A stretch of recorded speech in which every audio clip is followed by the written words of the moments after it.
Heart failure is used to describe a point at which the heart can't supply enough blood to meet the body's demands. And this can happen in two ways. Either the heart's ventricles can't pump hard enough during systole, called systolic heart failure, or not enough blood fills into the ventricles during diastole, called diastolic heart failure.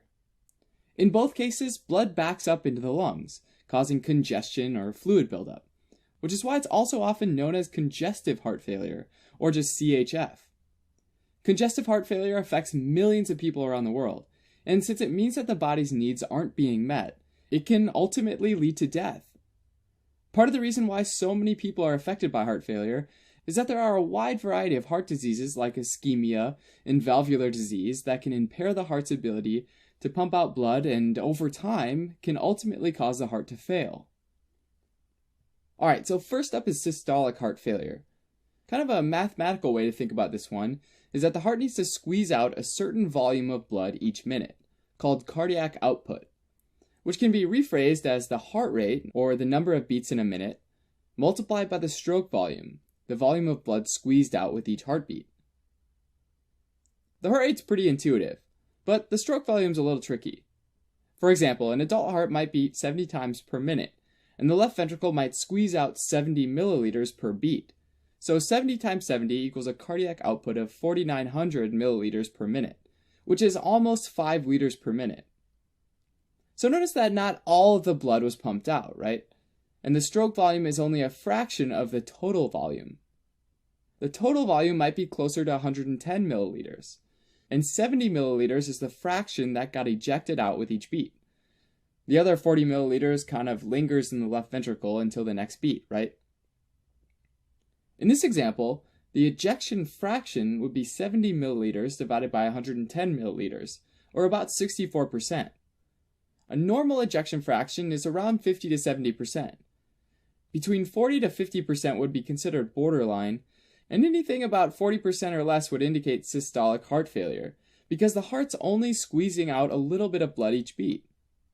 So in our example, if the total volume of the left ventricle was 110 milliliters, but only 44 milliliters was pumped out with each beat, then you have 44 milliliters divided by 110 milliliters, which is 40%.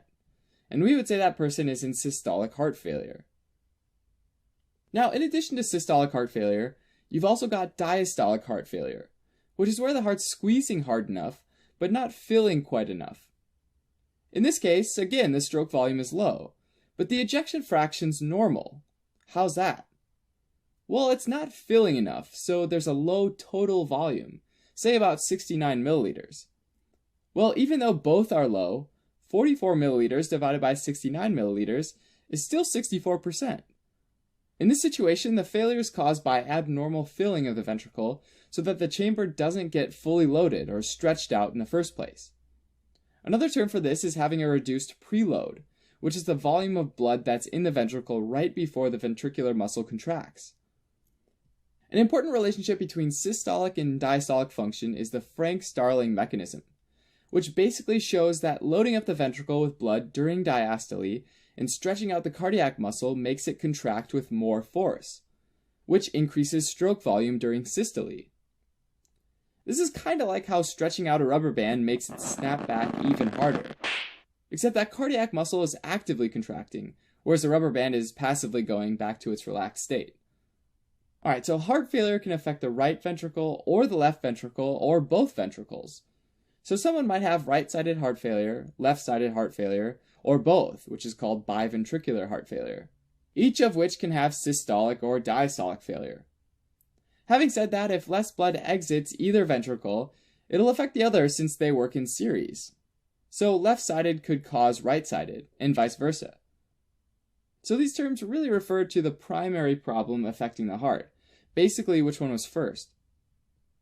Usually, left-sided heart failure is caused by systolic, or pumping, dysfunction. And this is typically due to some kind of damage to the myocardium, or the heart muscle, which means it can't contract as forcefully and pump blood as efficiently. Ischemic heart disease caused by coronary artery atherosclerosis, or plaque buildup, is the most common cause. In this case, less blood and oxygen gets through the coronary artery to the heart tissue, which damages the myocardium. Sometimes the coronary is blocked completely, and that person has a heart attack, they might be left with scar tissue that doesn't contract at all, which again means that the heart can't contract as forcefully. Long-standing hypertension is another common cause of heart failure. This is because as arterial pressure increases in the systemic circulation, it gets harder for the left ventricle to pump blood out into that hypertensive systemic circulation. To compensate, the left ventricle actually bulks up, and its muscles hypertrophy or grow so that the ventricle can contract with more force. The increase in muscle mass also means that there's a greater demand for oxygen, and to make things even worse, the coronaries get squeezed down by this extra muscle so that even less blood's delivered to the tissue. More demand and reduced supply means that some of the ventricular muscles starts to have weaker contractions, leading to systolic failure.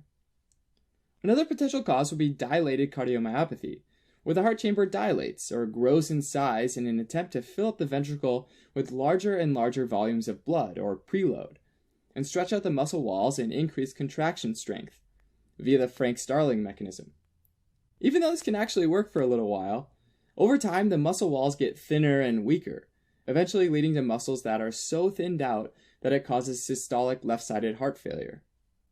Ultimately, the ventricular walls need to be the right size relative to the size of the chamber in order for the heart to work effectively. Any major deviation from that can lead to heart failure.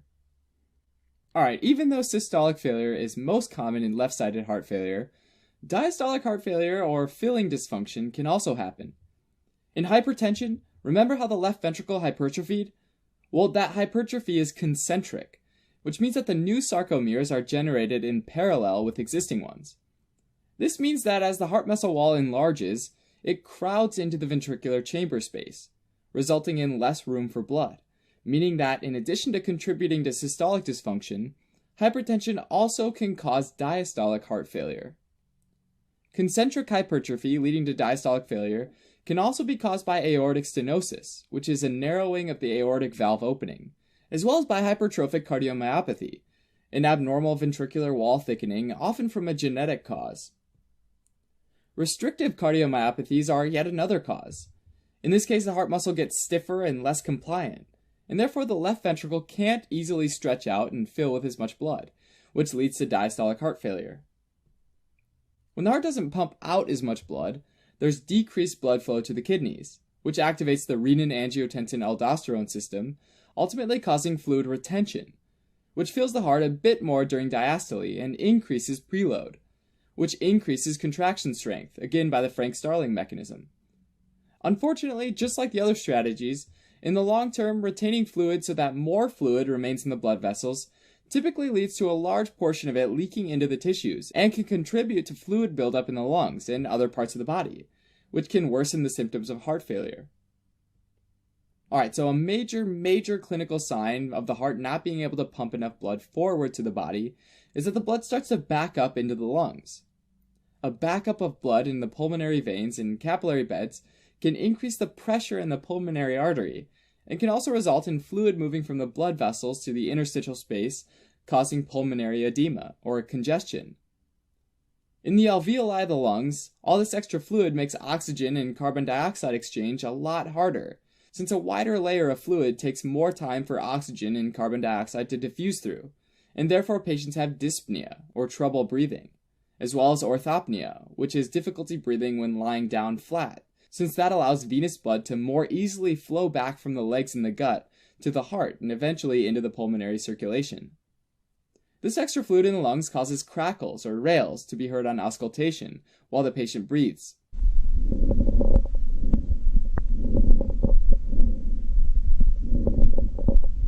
If enough fluid fills some of these capillaries in the lungs, they can actually rupture, leaking blood into the alveoli.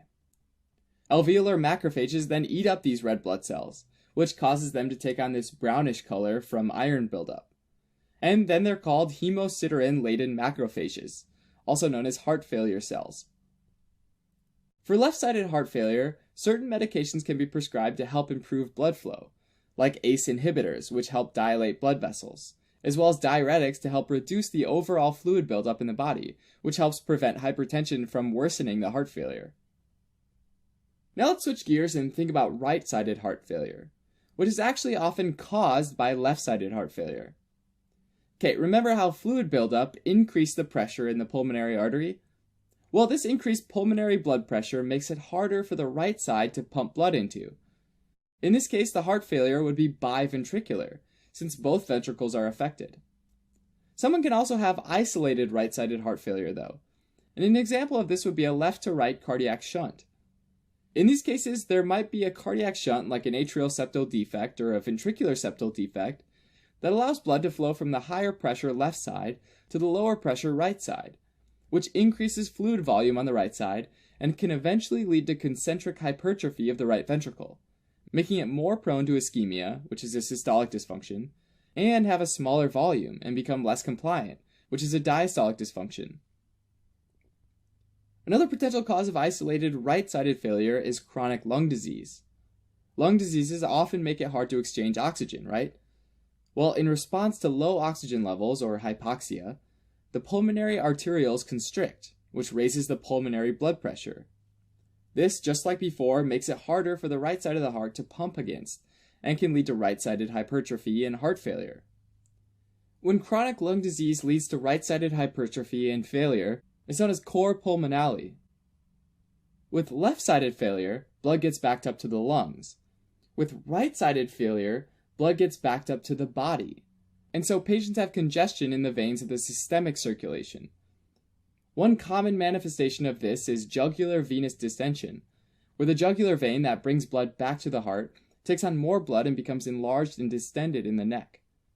Also in the body, when blood backs up to the liver and the spleen, fluid can move into the interstitial spaces within those organs, and they can become enlarged, called hepatosplenomegaly, which can be painful. And if the liver is congested for long periods of time, patients can eventually develop cirrhosis and liver failure, which would be called cardiac cirrhosis. Excess interstitial fluid near the surface of the liver and spleen can also move right out into the peritoneal space as well. And since that cavity can take a lot of fluid before there's any increase in pressure, a lot of fluid can build up in the peritoneal space, which is called ascites. Finally, fluid that backs up into the interstitial space of the soft tissue of the legs causes pitting edema, where the tissue is visibly swollen, and when you apply pressure to it, it leaves a pit, and takes a while to come back to its original place. This generally affects the legs in most people, because gravity generally causes the majority of the fluid to pool in the dependent parts of the body, which is the legs when you're standing, and the sacrum, essentially the lower back, when you're lying down. Right-sided heart failure will be treated similarly to left-sided heart failure, especially because it's often a result of left-sided heart failure. Therefore, medications like ACE inhibitors and diuretics might be prescribed. With heart failure, we saw that sometimes the muscle wall can stretch and thin out, or sometimes it can thicken and become ischemic. In either case, those heart cells get irritated, and this can lead to heart arrhythmias. With an arrhythmia, the ventricles don't contract and sink anymore, making them less able to pump blood out and worsening this whole situation. In some cases, patients might be prescribed with cardiac resynchronization therapy pacemakers, which can stimulate the ventricles to contract at the same time and potentially improve the blood pumped out. Alternatively, for heart failure in general, some people might have ventricular assist devices implanted, or VADs, which literally assist or help the heart pump blood.